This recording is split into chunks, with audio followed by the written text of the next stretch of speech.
Geocache-maniacs.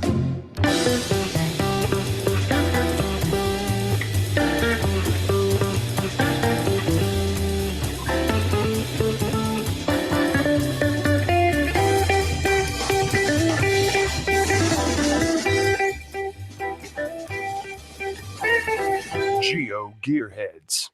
Welcome to GeoGearHeads. This is a weekly podcast about geocaching and geolocation games. I am Chris of the Northwest, along with our illustrious host, Daryl W4. And Daryl, can you believe we're at episode 388?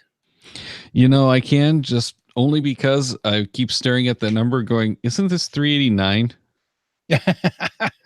Next week is 389. I know, but it's just one of those weeks where everything just seems like I'm doing it wrong. Well, I appreciate you scheduling one of my favorite types of shows, the Randomize show. This one has so many letters, I'm not sure what number we're at. I'm gonna go with 54. No, we're at 85. 84. Or 84. Yeah, sorry. 84. Sorry, I knew that. Which, that's yes, we are already working on the next one. Oh, that's LXXXIV. Well, this show is already rated XXX, probably because of our guests. We have Rock Chalk with us tonight. Yes, you do. And you're looking very casual from the last time I saw you. I've been dressed up lately. Yes, yeah. I guess I should have brought that out for the show here, but I know you guys are more casual, but if you ever do a formal wear show, I'm obviously prepared for that. Well, there you go. I typically don't wear pants when I'm podcasting, so that's just a side note. That's kind of TMI, but whatever. I like to take. I'm thinking the formal wear show should be like during the 2020 celebration. You guys really ought to do that, like a black tie affair. Well, and I'm thinking we need to do like the runway with the fashion model thing going. What are the geocachers wearing? The fashionable geocachers of 2020 are wearing. Exactly. I'll pull out my camo tux for that. We might have to get special suits made for that one. And GSM times 2 is still trying to join us, but he's having some technical difficulties, or Google is having technical difficulties with him. Who knows? So hopefully he'll be able to join us, but if not, we'll have him back in. Why don't we actually jump into the first bit of feedback, though, which came from JR and Juju. They emailed, enjoyed the episode on cache notes. I had to try Google Keep pulling text from an image. That is my new favorite thing. I use Dropbox to sync my GSAC data on multiple computers by restoring from a Dropbox folder when I start GSAC, then backing up to the same folder when I'm done with that session. The data is always the same. GSAC allows you to use a paid license on multiple computers. That's really good tip there, using Dropbox and GSAC. Well, and I believe, I don't know for sure, but I believe that was one of Stefan's big factors in creating, what was the name of it? GC Droid. Mm-hmm. Is that he could do it that way. Now, Chris, what are you actually doing? Rock Chalk, Chris, what are you actually doing for your notes in the field? As far as the tools. I kind of lost you there for a second. You said something in the field. Sorry. Yeah, for what are you doing for your notes in the field, like for the earth caches and virtuals and that kind of thing? What I typically do is save them as personal notes on the app. Is kind of because that's just how I learned it. When I first started it, for me, GPS came after I started using the app, and so using field notes on the GPS never became part of my workflow in the early going. So what I tend to do is within the app, I'll just save a note, and then a few years ago when we made it to where they populate when you go to the website from the app, that made a big difference for me. So. Oh yeah, and that's kind of what we really both Chris and I started doing and talked about that on the shows.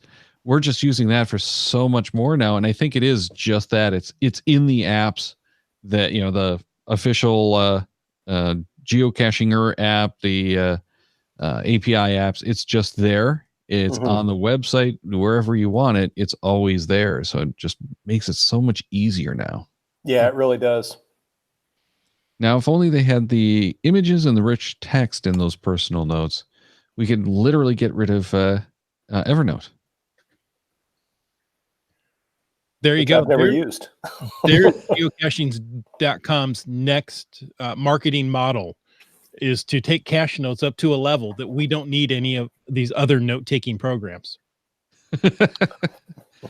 Well, we had a huge, I shouldn't say huge, but we had a decent Twitter conversation with XPunkX. He came out of the woodwork to talk about Evernote.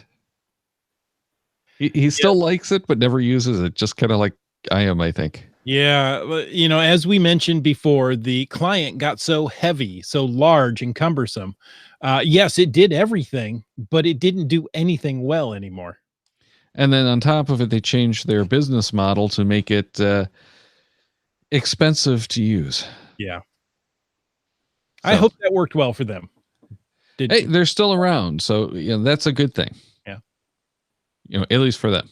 They haven't died yet. At which point do they become Nevernote, right?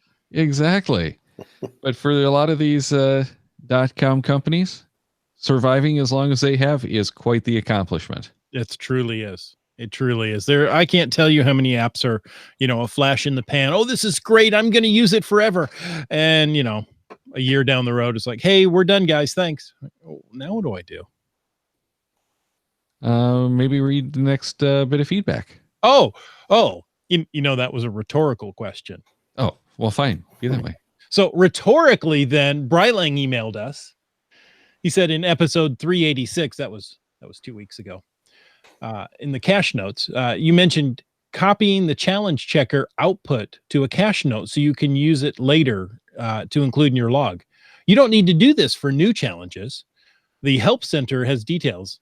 It goes on to say, for cache pages published after April 21st, 2015, with a challenge checker, the owner can confirm the finder's qualifications with the checker when the cache was logged as found. No further documentation is required from the finder. So you no longer need to copy and paste any output from the checker except for pre-moratorium challenge caches. Now you can write the log the way you want to. Well, Brylang, thank you for that. That, I don't know if I knew that. I always just, for my own peace of mind, I would copy that in there saying, hey, I really do qualify. Look, I guess I need to validate myself to people I may not know. That says a lot about me. You know what? Let's move on to the next topic. I don't like where this one's going. Well, I do want to mention one more thing, is that I kind of use those cache notes as well to show that it's a cache that I've looked at and qualify for or not. I typically add them to lists when I qualify for them. So I've got a couple of the lists, one that I qualify for the caches and one that Renee and I qualify for. So I know which ones I should get when we're together and which ones I need to pass up. Or you just rub her nose in it. I'm sorry, you don't qualify, but I do. I don't do that all too often because, I get in trouble for it. Sofa? Yeah. At least I have the futon, so it's not quite as bad. Okay. I should say I usually have the futon. Sometimes she brings someone else over to stay on the futon so that I don't get the futon, and then I do have to sleep on the sofa. Let's just add this quick disclaimer that marriage advice posted on this show doesn't necessarily reflect the opinions of the host or guests of the GeoGearHeads. Or spouses. Yeah. Or the spouses. All right, moving on to that next topic, though, is the virtual 2.0s. Now, they have been awarded, and I know, Rockchalk, you weren't terribly involved in it this time, but it's our understanding that all of those emails have gone out now. That is correct. Yes. So none of the people who are sitting there going, I'm still waiting, I'm going to get it, I'm sure, are actually going to get one. Not unless you got an issue with your email program. Oh, see, And, now I'm thinking I gotta go check my spam folder again. you know, if you were really wanting to make sure, you could go to your account, look in your unpublished hides, and make sure there isn't a virtual cache draft in there. But I better go check. Email tech support when it's not in there. yeah, don't do that. You can email Rock Chalk directly if you didn't get one and you felt you should. Oh, wait, sorry. I shouldn't say that. We have had a couple of people that have emailed and asked, can you just tell me for sure whether I did or didn't get one?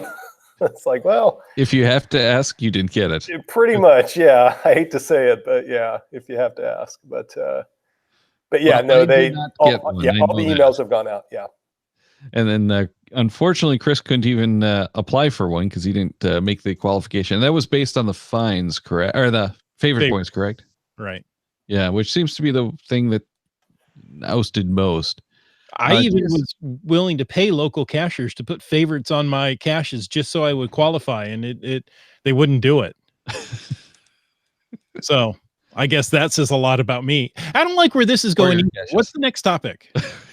Well, we did actually have two of the GeoGearHeads, Eric in Virginia, which is actually one, and well, two people, one account, and Cashosaurus both got their virtual rewards. So hopefully we'll be hearing from them, see what they were doing.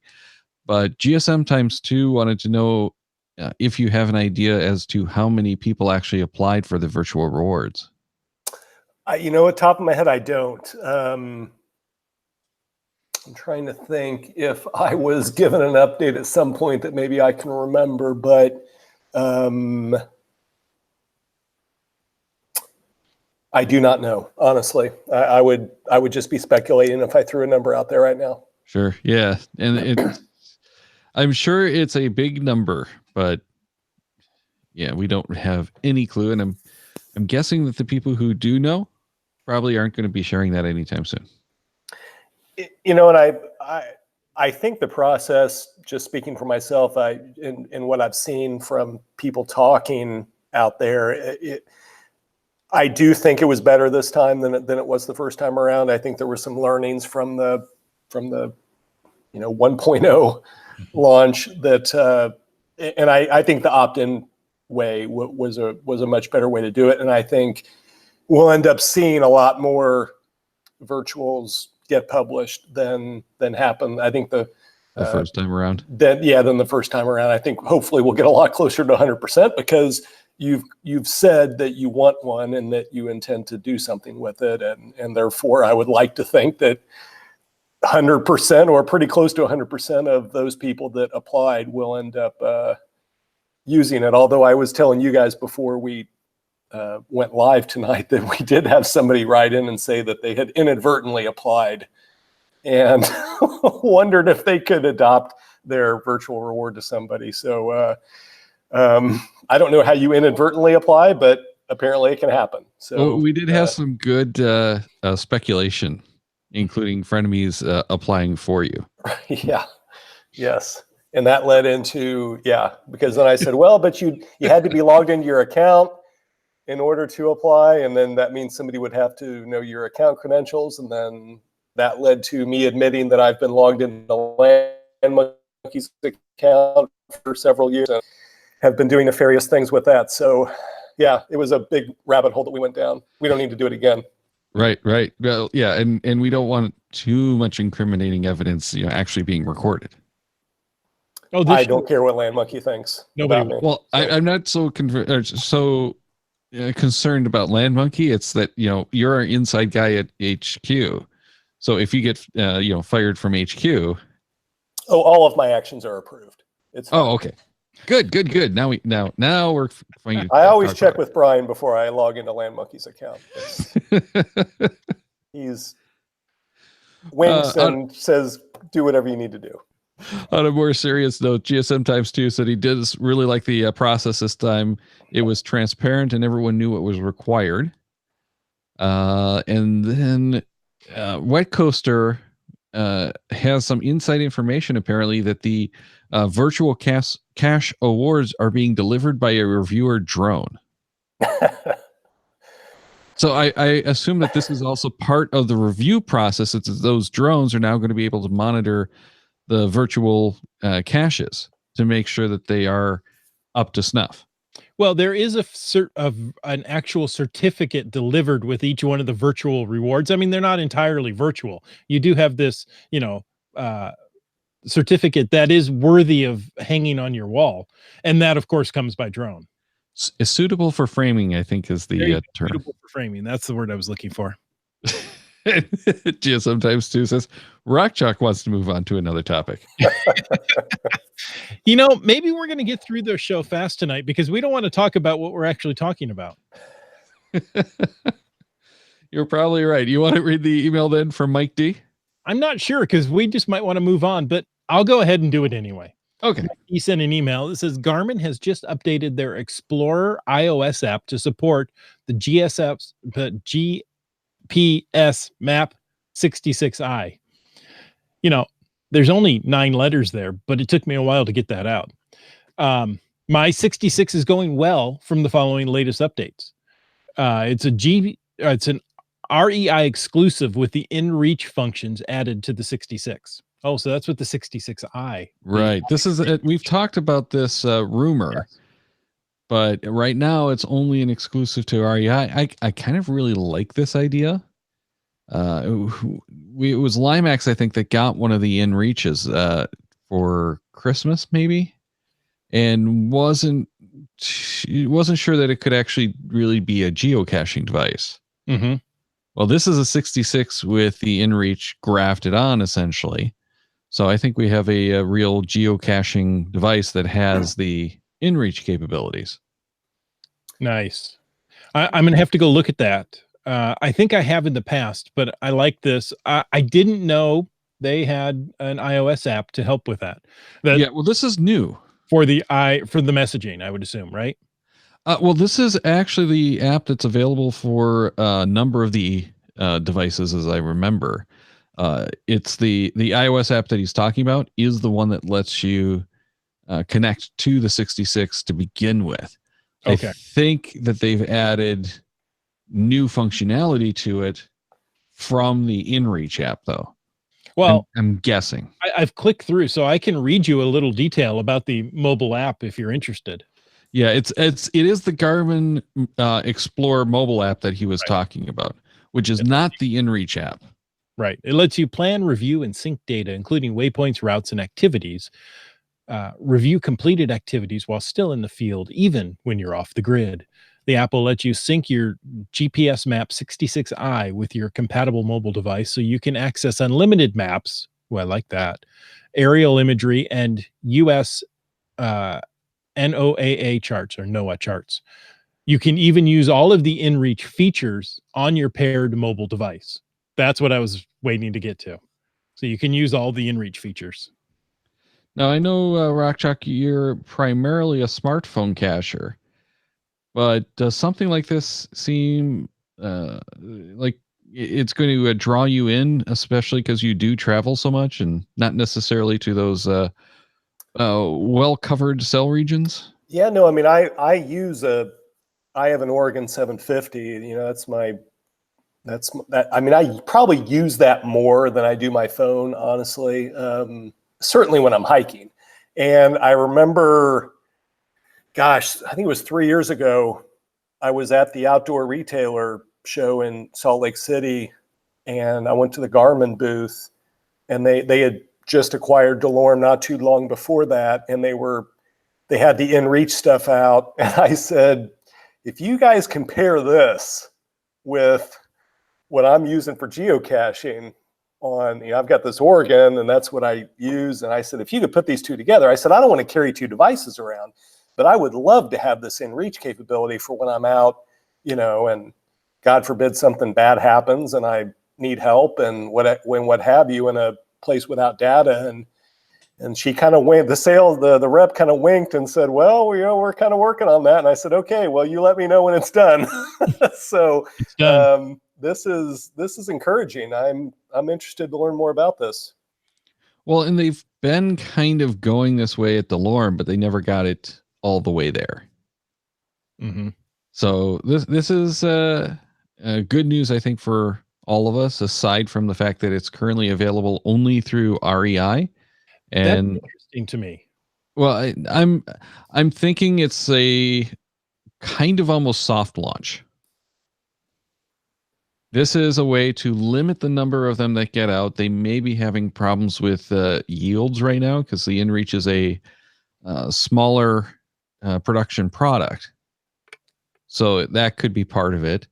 It could just be that this is a trial balloon, see what the market is really like. They're only asking $600 for this, which, yeah, it's $600. But for the GPS map 66 with the topo and the InReach, that's a significant savings over the two separate devices. Yeah, Exactly. We might have a guest.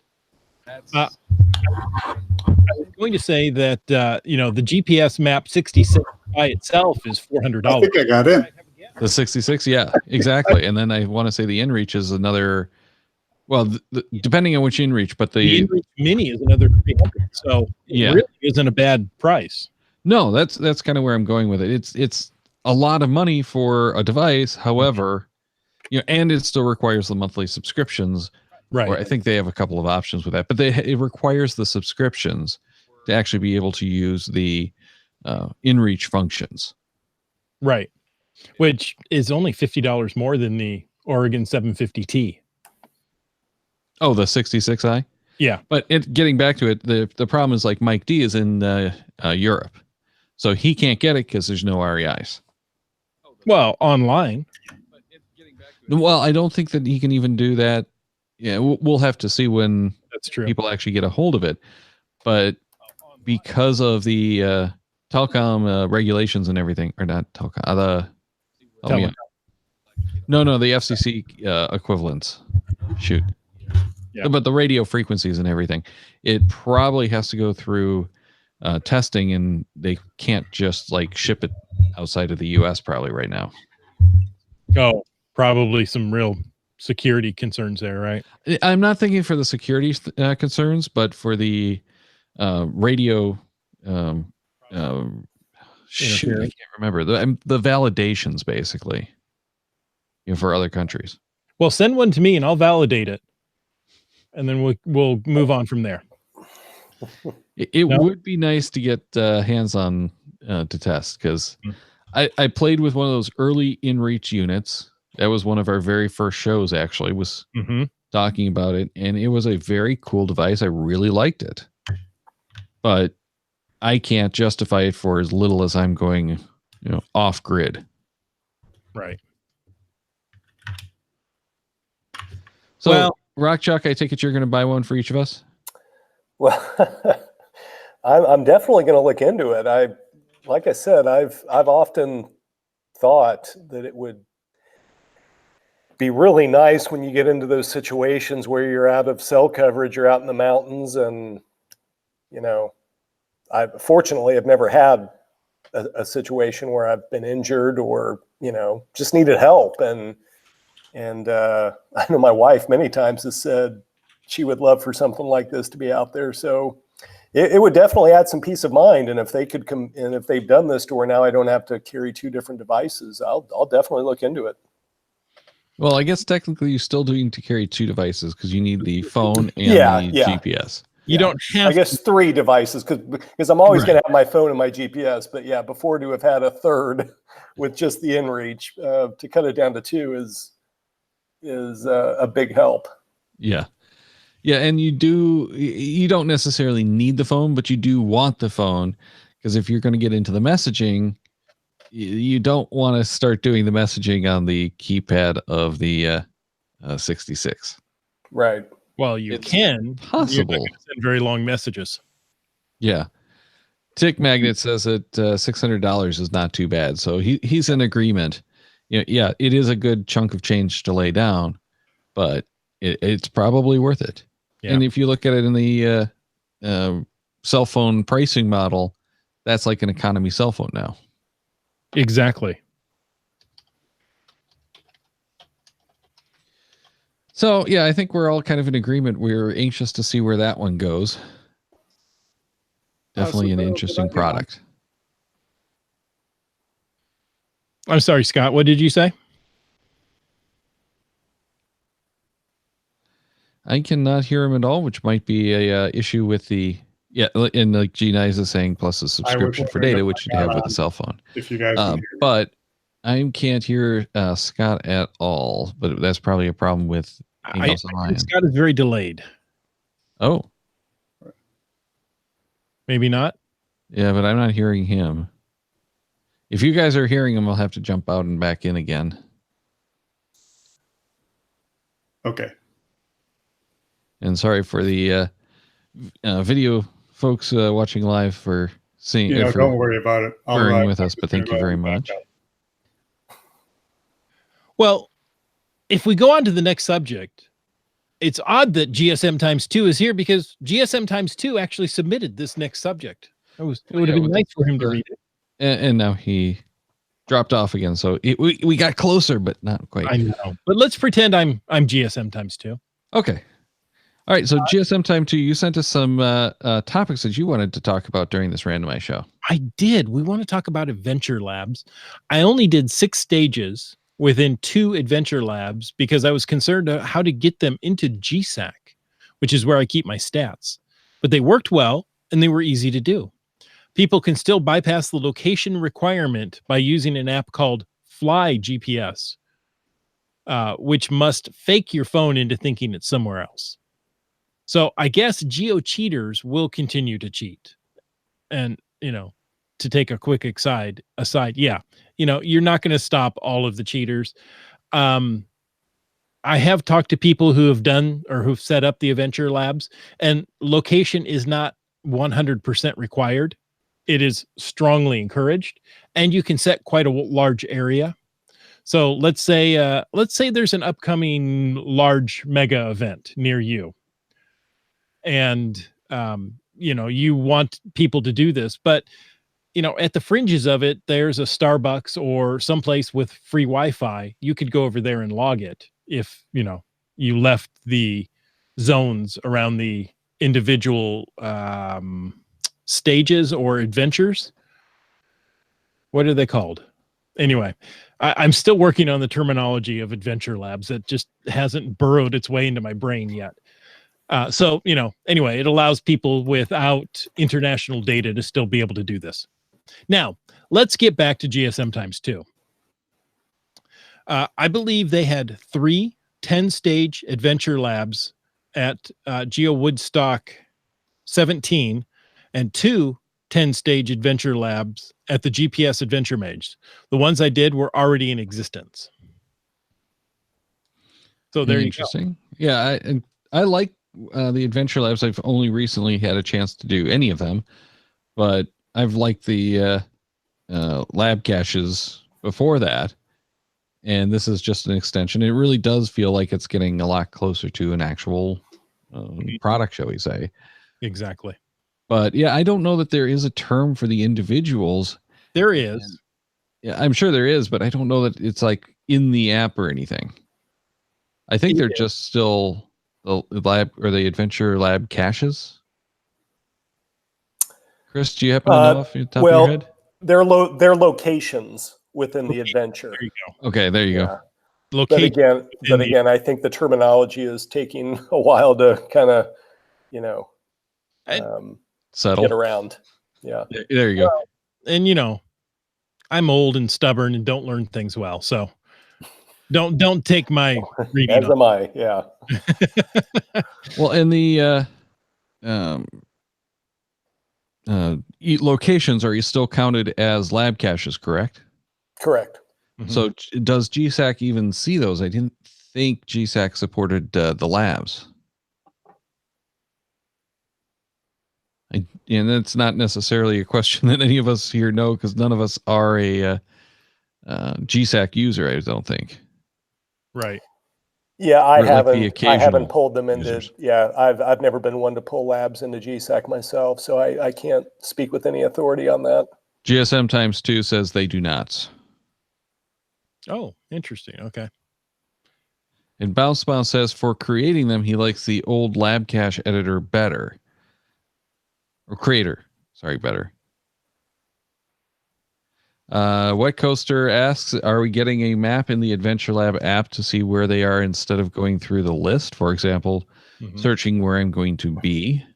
That's something we'll probably want to talk about when and if we can get someone on to talk about the Adventure Labs.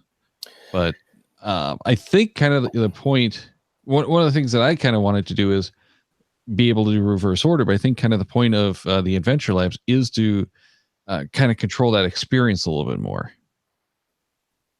Yeah, and I think it's fair to say, and I'm far from the project manager on Adventure Labs, but I think it's fair to say and assume that there will be a lot more coming to, making it easier to surface adventures and whether it's on a map or whether it's with notifications, stuff like that. I mean, there's a lot that they want to do, and again, are still pretty early in the process, and are going to keep adding to it. So,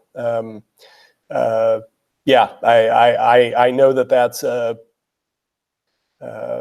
desire and a known thing that they know needs to be improved is making it easier to find out where these things are and just to find out about them. Yeah, as it stands right now, it kind of reminded me a little bit of Cider. I think it's still alive, but not kind of being used. And I like that one for a number of reasons. And this, to me, feels better and much more accessible. Yeah, I've never used Cider. Chris, did you remember the Cider app? And I did. I've drank cider as well. Well, yes, I do that too. No, cider. Yes. Yes, I have used it. It's one of those that were okay. It didn't draw me in. There was a couple where like I'm taking the picture, but it doesn't claim it. It was too fussy. Mm-hmm. And it, the frustration wasn't worth the find for me. Yeah. Yeah. And this is definitely better than that. Though you can have those problems still with, the spelling, for instance. Mm-hmm. So hopefully whoever's creating the Adventure Lab is smart enough to make it an easy enough word that doesn't get auto-corrected out. Oh, I did have that problem. Didn't think of that. Mm-hmm. Nice. Okay. Can I bring up one topic? It's not in the show notes, but it's just my personal opinion. Okay. I think, and I'm going to use the term lab caches because that's what I've experienced. I think 30 lab caches at a large event is too many. There, I said it. I will concur with the caveat that it depends a lot on those lab caches and where they are. I've done some of the lab caches at Midwest GeoBash, where it's like a series of simple games to get the codes. So you'll spend 10 of them doing that.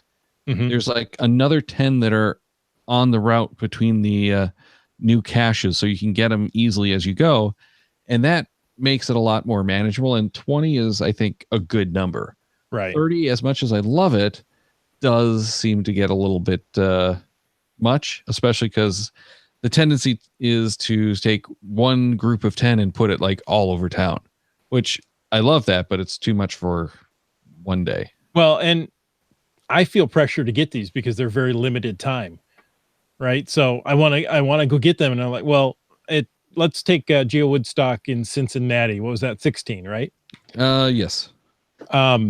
Where I had limited time, to go out and get these, took up that time, and I didn't get to find many local geocaches because of it.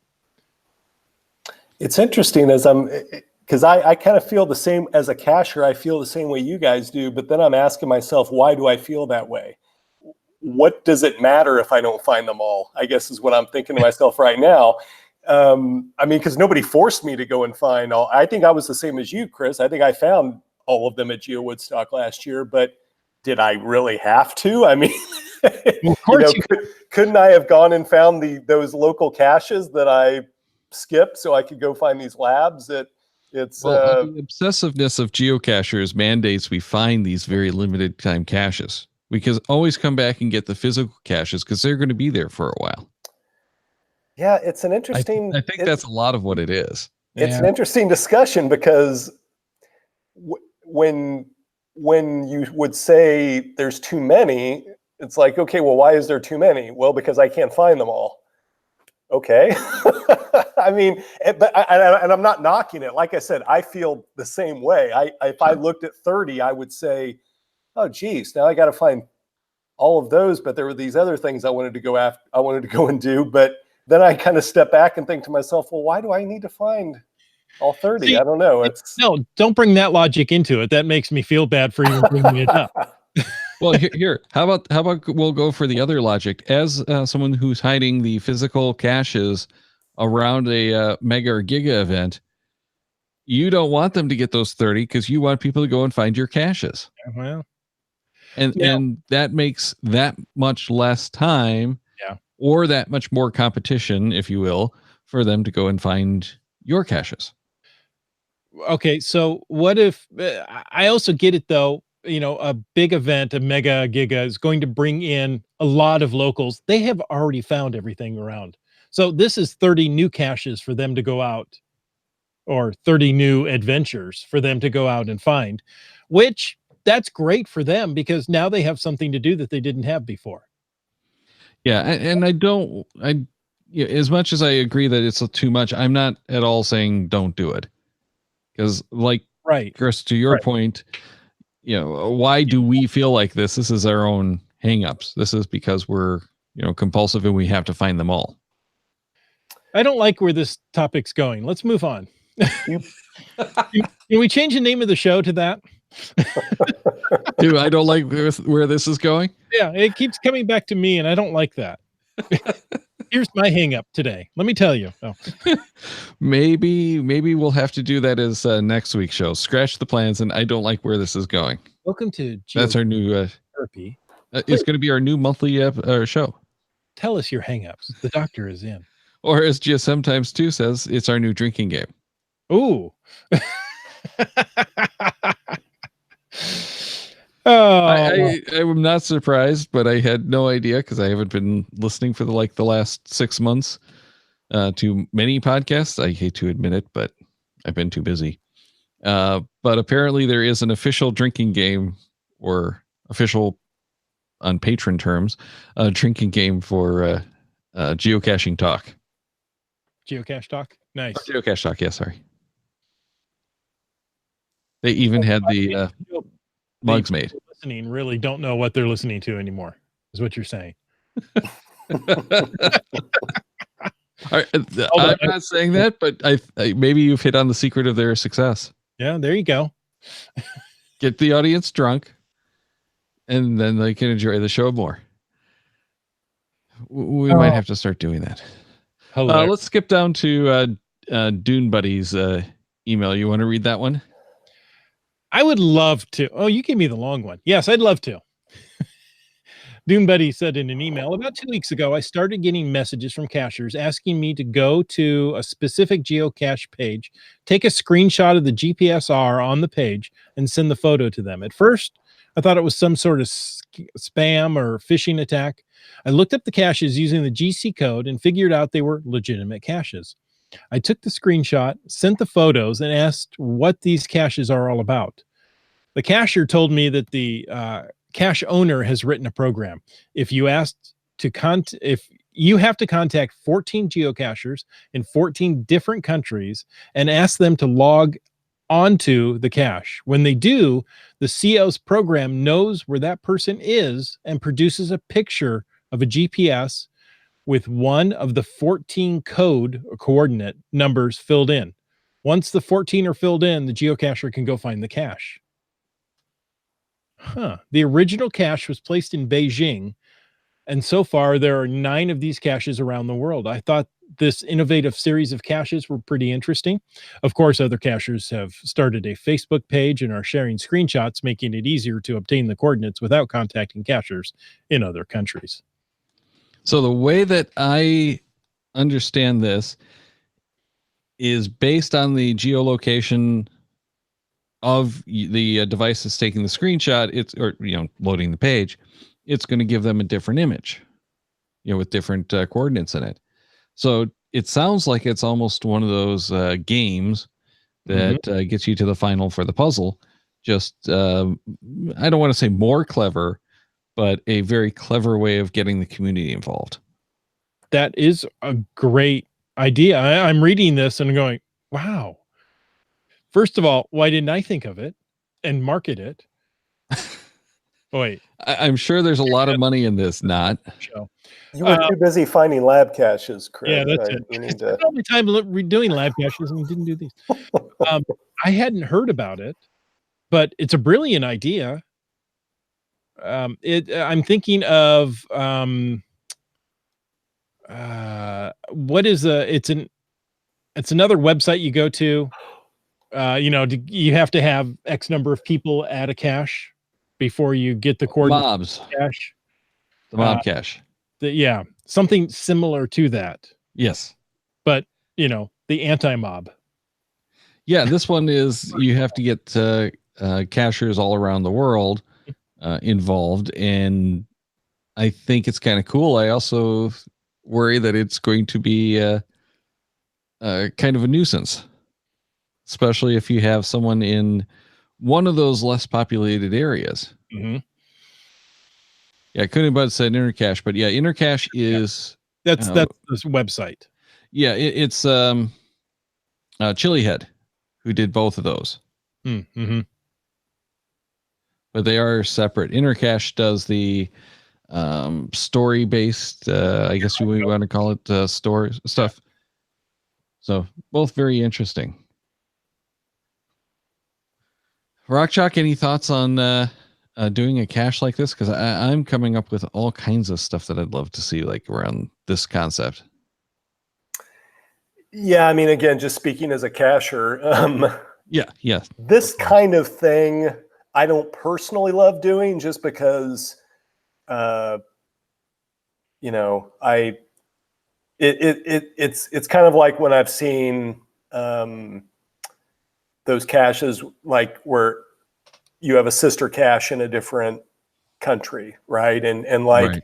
You go and find the coordinates, you go to a stage in your town and find the coordinates to give to them to find the cache in their town, and then you're having to go on to the cache page and try to find a partner, and it has the potential to be fun, but I also have had some frustration with that kind of stuff before, because you can't.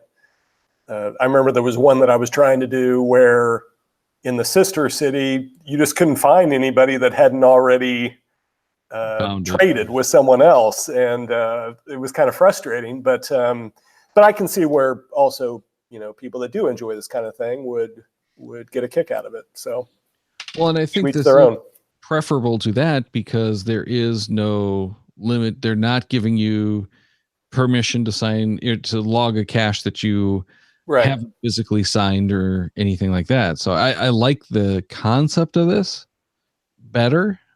I, again, wouldn't want to try this because that's just too much work for a Smiley. Talking with people like this is a lot of work. So both of you're just bringing up your antisocial characteristics here. And do we need to talk about that? Because I'm listening. Do you want to shut up, Chris, and just... No, we don't need to talk about it, but you're right. I've had enough. It's not about me. It's about you, and I'm here to help. We are very anti-social. Okay. White Coaster says we don't cache to be social.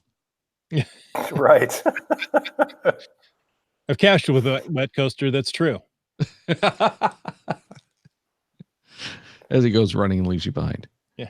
Which is one of Renee's complaints when I go caching. But we'll move away from that subject because, theme of the show. And hey, Chris, you didn't tell us that you have a new news station that you guys are working on at HQ. No, I didn't tell you about that. That kind of flew under the radar. But yes, HQ TV, 24-hour news. breaking news. We're out to compete with all the big names. So yeah, we had the big names like geocaching vlogger, and we caught a pretty good story, and we're trying to get the word out. Nice. Now, is this on the basic cable package, or do we have to go up to some of the premium stations? You have to be pretty premium to get this channel. It's very exclusive and very antisocial. But it does seem like you've taken a couple steps back to get into the new corresponding position, because didn't you leave that for this more interesting job at Geocaching HQ? I left that for a job before my job at HQ. So we're jumping back 2 jobs to get to where I used to hold a microphone for a living. But so Rock Chalk, you should have been far less social, and nobody would have known what your previous jobs were. That's true. To get you hooked into this. That's true. Yes. Well, our condolences on the demotion, but I'm sure it will be a lot of fun. I'm back to being a field reporter, and I'm just going to try to work my way up. You know. Hey, are they going to pay for the travel though? That might make it worth it. That has not been discussed, but I will ask for it now. Thank you. Yes, definitely. Yeah. And Coon and Bud wants to know if you're going to be going to Going Caching 2019. I'm thinking this is your ticket for a free ride there. Yeah, I should see if HQ TV will send me there. But as of this moment, I am not going to be going to that Going Caching this year. But it's still almost 5 months away. So a lot can change. So I'll keep my fingers crossed. I always love. I mean, I've been twice, and it's just an amazing. I've only been once, and my experience was that if I didn't have the hotel booked by now, I was going to have a hard time finding one. That said, there are rooms a short drive away that I think are very nice, including we actually stayed there one night before we left, because the hotel that we were in didn't have enough rooms or enough nights available, so we had to stay somewhere else the last night. But it's the kind of event you have to have a car anyway, so the short drive is not a problem. Splurge and get a luxury car, because you're going to end up sleeping in it anyway. Oh, no! You get one of those campers. Oh, there you go. Yeah, you could drive from your place, down. Well, and think about how much more caching time you'd have between the events. I think we hit on something. Yeah. RV caching. There's nothing. Yes. Yeah, you don't want to get something too big, but. Yeah, because Chris might try to stay with you, and that would be that too. Yeah. Yeah. And come knock. I was watching one of those. You have extra room in here. This sleeps like 18, right? Yeah, way too antisocial for that. I was watching one of those YouTube shows that just happened to scroll past as I didn't turn off YouTube, and they were doing the crazy camper things, and one of them was this mega off-road camper built on one of those 6x. A Russian truck chassis. No, I think this one was UK, or no, it's Australian. It was an Australian one. So I'm just looking at that going, think of how much easier it would be caching with that, where I could just drive over everything. I believe those do climb walls as well. Even better. Yeah. I still want the personal drone so that I can just fly up over that river and drop down on the other side. It's called a jetpack. No, I don't want the jetpack. That takes too much fuel. And I'm going to blow the cache away when I get to it. You mean find the cache easier because you're blowing away all the cover. Right, as it goes rolling down into the river. Or worse, into the canyon. Oh. But Okay. I'm convinced that that's how Rock Chalk can find so many caches. I will never tell. Just look at his stats and see how many he's the last to find on. That's not the kind of thing they like to talk about. Oh, oops. Sorry. Let's change the subject. Once again. All right. Just a quick note on the 2020, because it has been coming up a couple times in the chat.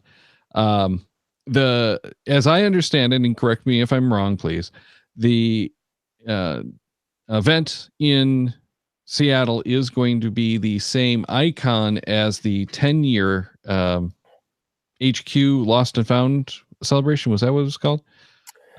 Just they're going to rename it. It will be some version of that. Yeah, we're still working on the details of it, and making sure that we kind of dot our I's and cross our T's with some of the technical stuff. But the plan right now is to have the cache page published within the next month, and at that time, we'll be able to show the cache type, obviously, and we'll be off to the races then. Right, but it's going to be that not new cache type, but that cache type that previously you could only have gotten once. That is correct. So I think that's a great way to do it personally, but we'll find out what other people think too. I'm sure you guys are getting a lot of complaints already that, I thought this was only going to be available to those of us who were caching 10 years ago. Actually, we have, and again, we haven't officially, put it out there and explained it fully, and we won't until we publish the cache, the event. But no, to this point, honestly, we haven't heard a whole lot of talk about it. But yeah, we'll find out. Yeah, hopefully it's as well received as I think it will be. But yes, there's definitely going to be those people. Like, I was thinking, I'm so glad I got that because I'm never going to get it again. Mm-hmm. But it's kind of like the ape cache, the people who went down to Brazil, and it's like, oh, all of a sudden I can get this again. Yeah, and that's true. There were some folks that were unhappy that the one in Washington, when it was rediscovered, that we reactivated that cache because they felt like it lessened their trip to Brazil or what have you. But the lion's share of people didn't feel that way. Obviously, we don't want to make anybody unhappy, and you don't want to make anybody feel bad about a decision. But ultimately, when we do something, we have to figure out what's best for the community as a whole. And unfortunately, you might disappoint a couple of folks, but we do our best not to do that. Yeah, but I really do like the idea of this is the celebration cache, and it comes back like every 10 years. Mm-hmm. That to me seems like an excellent compromise, and it gives something extra for the people who are there for those events. And I'm really excited to find out what's going to happen with the satellite events that we're hinted at. As am I. I think, and I'm sure when you find out, we'll be finding out as well. Probably you will. But you will. At least you'll make us think that that's the case.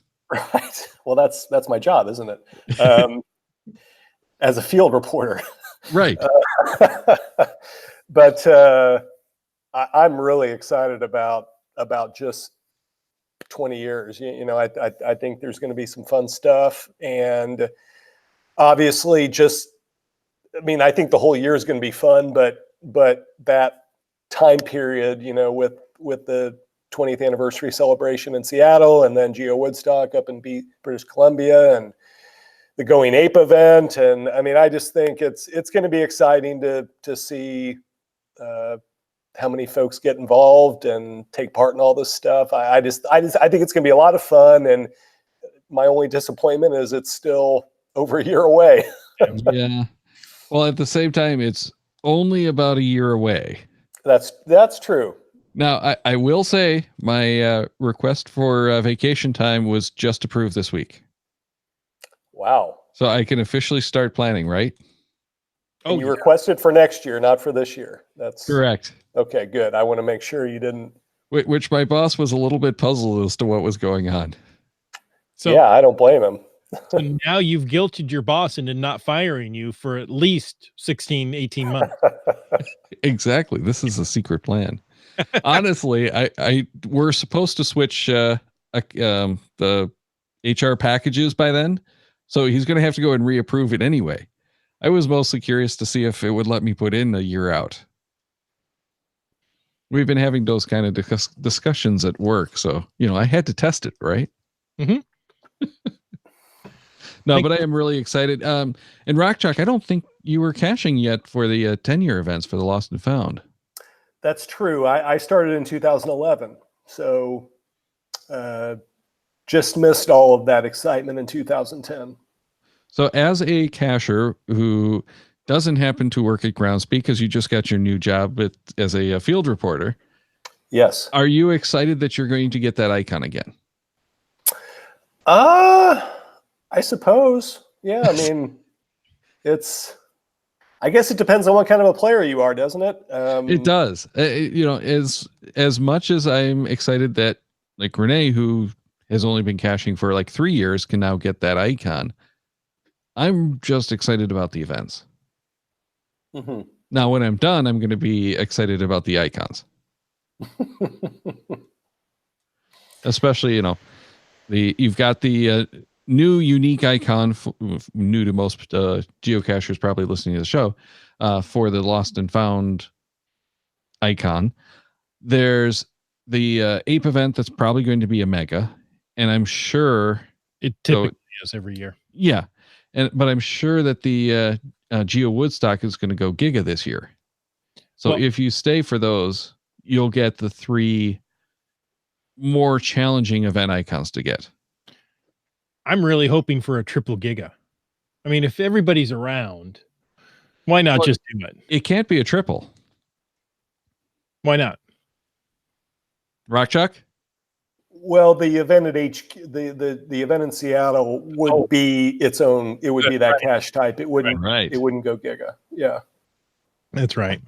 So double plus. Double would be the most that you could hope for as far as that goes. I feel like I'm in 1984. It'd be a double plus giga.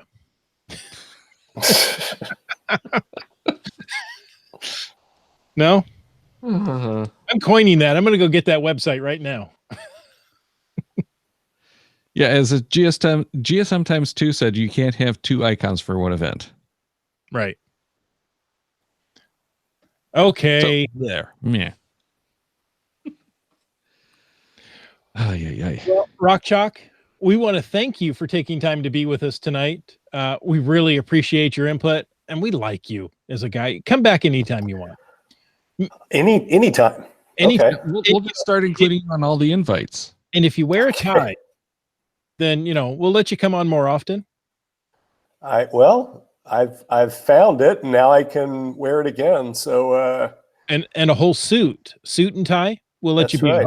Well, at least a coat and a tie. I can't speak to whether there was more, but yeah, if I can pull myself away from my on location work, any stories I'm being sent out on, I'm happy to come and talk to you guys. Well, you guys have the uplink. You should be able to join us live on live at the scene. Yeah, I think you're maybe overstating our capabilities, but. Oh, see, I thought when you said it was premium, you guys had the cash behind it. You read too much into that. Yeah. Oh, thanks so much again, and we will pleasure. Definitely have to get you back on.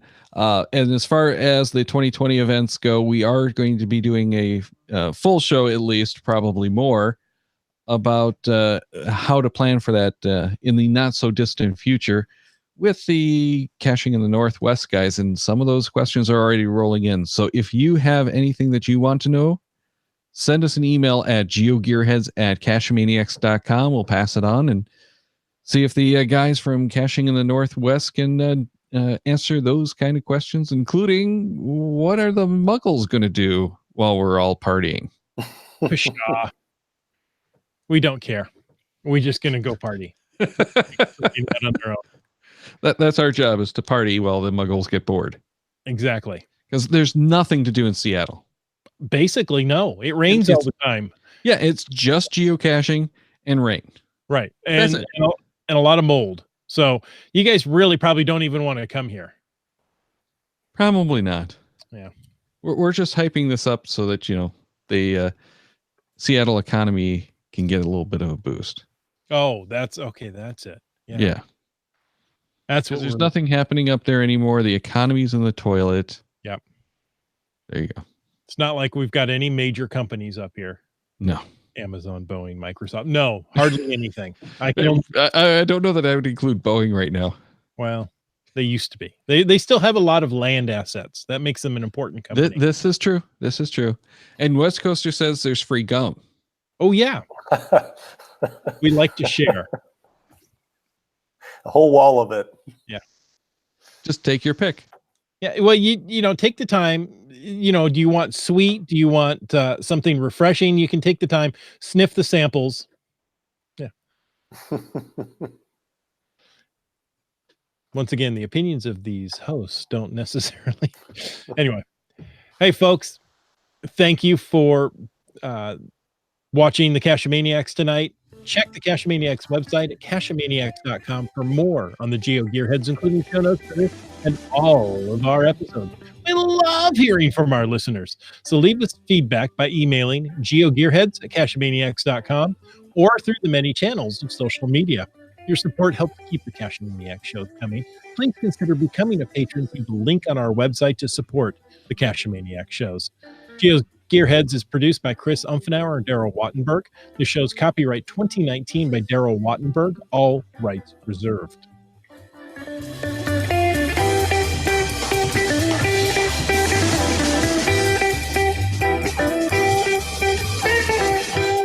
Cash with the Cachamaniacs.